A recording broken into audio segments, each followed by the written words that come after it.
who wanted to hear more about hydrolysis of esters in a base, and we'll talk about how that compares with a hydrolysis in an acid and the hydrolysis of amides also. So here's some extra information for you. If you would like to hydrolyze, it's simply what it sounds like, where you're adding water to break a bond. In the case of ester hydrolysis, you're breaking apart the ester. As we noticed the other day, it is exactly where you're going to split apart next to the carbonyl carbon and its adjacent oxygen. You're going to add the OH from water to the carbonyl carbon to make it into a carboxylic acid. And you add a hydrogen to the other side of the bond that was broken to the oxygen side, and the result is that you make an alcohol. If you want these things to go fast enough, you speed them up with a catalyst. The catalyst can be one of two things. It can be acid, it can be a base. Either one works, and the difference is the products look a little different depending on the catalyst. So if this is able to go forward with an acid catalyst, it also goes in reverse with an acid catalyst. And so it depends on Le Chatelier's principle, whether you make the ester or whether you return to the carboxylic acid and, sorry about the extra interruption here, and alcohol that this ester could be created from.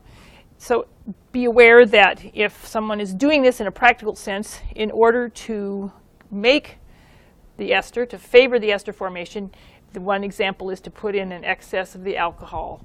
Or you can remove products, something like removing water would be one way to favor the formation of the ester. Otherwise, if you put in too much water, the hydrolysis reaction is what you will have.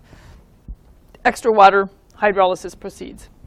Now, if we're going to hydrolyze, you can do it in the acid, is in the exact reverse sense of esterification reaction, the products being the alcohol and the carboxylic acid.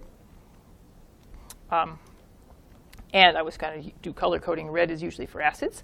But if we want to do it in a base, it has a fancy name. It's called saponification, because that is exactly the process that is used in making a soap. We won't be using that experiment this semester. Have done it sometimes in the past.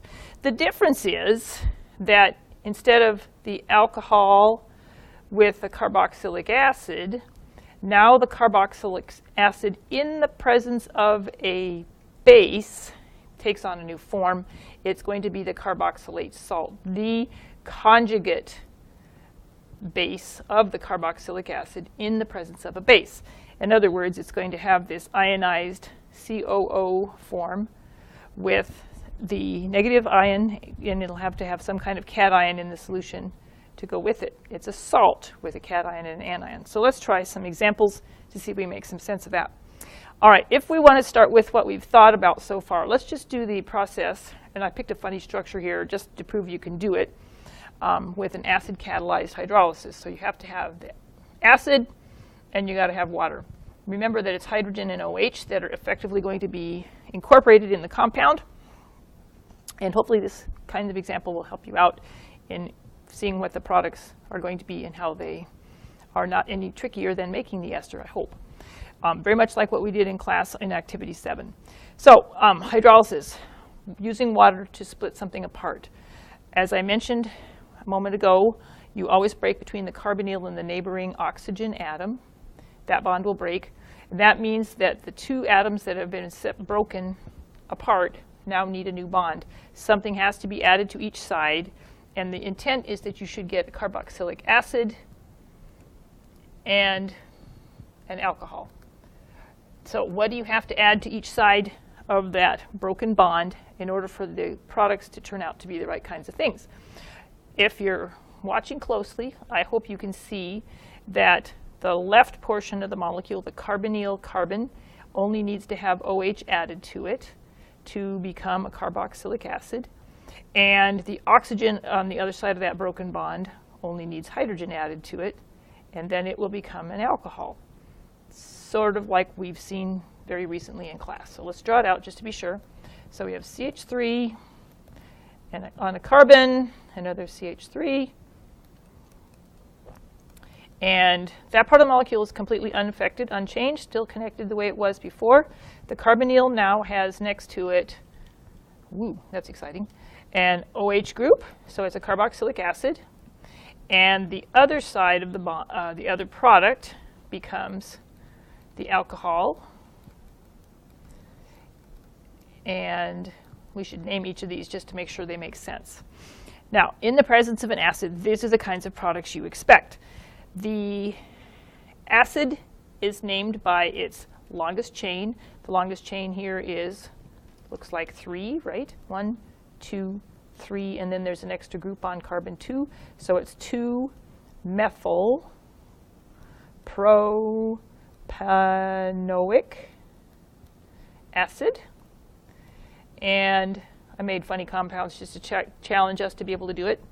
The other product is an alcohol, and their longest chain is 3.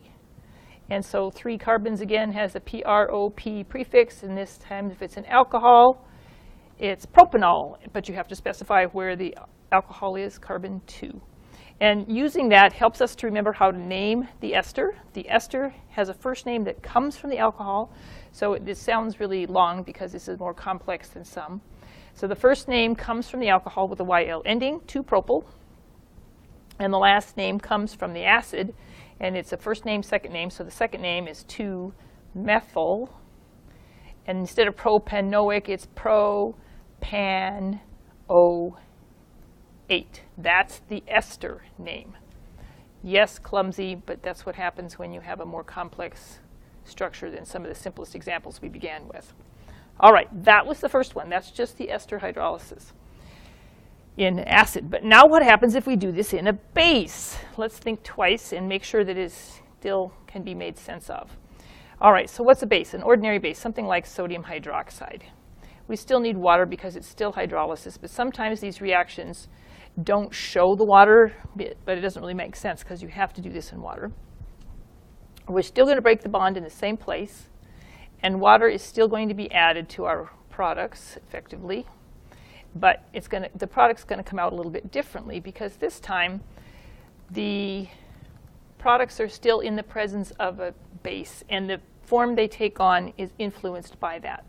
So if we think the way we did on the previous example about adding something to each side of the bond that was broken to return it to a compound that's like its starting materials, in other words, acid plus alcohol, instead of having the carboxylic acid form, in the presence of a base, it will be the carboxylate ion because it is in a base. Anytime a carboxylic acid is in a base, it will ionize to make the carboxylate ion.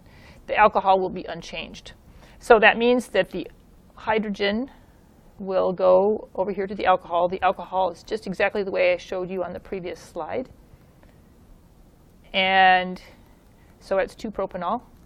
The carboxylic acid is very similar, but a little bit different form now. That should be the carboxylate ion, ionized.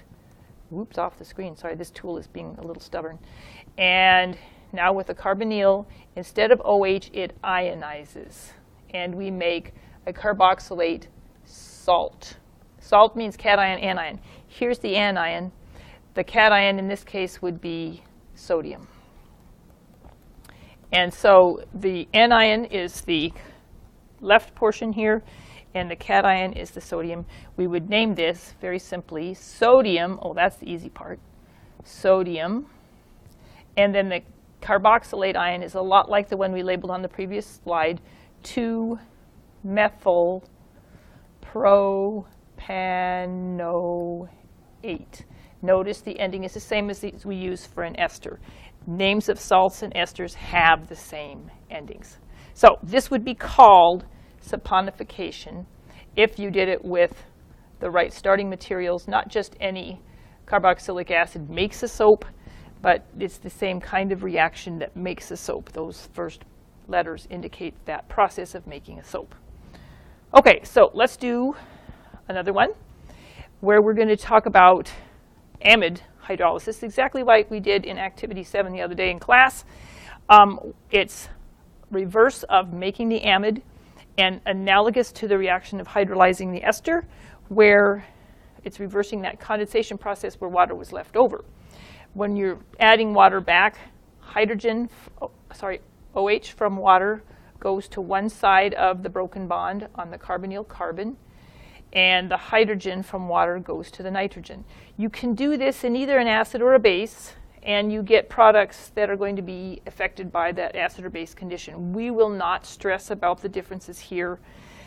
You will get salts either direction with the catalysis of the amide hydrolysis. One way or the other, somebody's going to be a salt. Either the amine will be a salt if it's in the acid, or the acid will be a salt if it's in a base. Why do we care about amide hydrolysis? Well, we need to know how you digest in your stomach. When you're having some high protein meal, you're going to digest your protein somehow, and that's what you have to break is an amide bond. We'll talk about that a little bit more when we get to the next chapter on amino acids and proteins. So let's take a look at these examples here. The top reaction, let's name the compound just to be sure. This is a methyl group on the nitrogen of a 2-carbon amide, so it's N-methyl. 2 carbons is going to be acetamide. You could say ethanamide, but that's more commonly called acetamide. Adding the acid to it to break it apart, think in terms of breaking it here, next to the carbonyl, between the carbonyl and nitrogen, and you end up with acetic acid. If it's in the acid or catalyzed medium, and then you'll have methylamine. No, it's not. It's ammonium. It's charged now. Methylammonium ion. You had a charge on the left side of the reaction. We'll have a charge on the right side of the reaction too. So the methylammonium ion and acetic acid is what you get in the acid condition. In a base condition, something with a hydroxide, sodium, potassium, whichever we pick, the N-methyl acetamide starting material still breaks the same place. But now, instead of having acetic acid, you have an acetate ion and methylamine. Methylamine is a very simple amine. So we have 2 possibilities here, and you get slightly different products. So acid catalyst is that one, base catalyst is the other one. If you get the carboxylate salt when it's in a base with this carboxylate ion. There you go. Oh, see, got the arrow there twice. Lucky you. All right, let's take the extra decoration away. So we could do this kind of thing with an amide, and it's not much trickier, but let's just do what we're going to do for the hydrolysis in a simple sense and not worry about whether either one of them is ionized. Let's just look for an acid and amine resulting from this hydrolysis. Just like activity 7, you break between the carbonyl and the nitrogen. Let's just going to say we're going to add water, but again, think of hydrogen and OH. Which side of the bond gets which part? The OH goes to the carbonyl to turn it into a carboxylic acid, which we're hoping to find, and an amine. And so if we put the OH on one side, the hydrogen goes to the other side, meaning the nitrogen. And in this case, we'll work it out, and we'll name the parts just to make sure we don't like this one. This is a funny example because it's got a double bond in it. All right, we won't name the amide then. And the OH goes on there to make a carboxylic acid. And the second product is going to be the amine with just NH2 and methylamine. That's easy. Methylamine. I just picked a weird example, didn't I? And this acid here is 1, 2, 3, 4, so it's butene-oic because there's a double bond in there. 2-butene-oic acid. It could be on carbon 3, but it's not in this example, so that would be 2-butene-oic. If you wanted to give it a name as an amide, I suppose butene-amide sounds very strange, so I'm never going to ask you to name one like that. I hope these examples help you as you work your way through more problems about hydrolysis reactions for esters and amide. Good luck studying.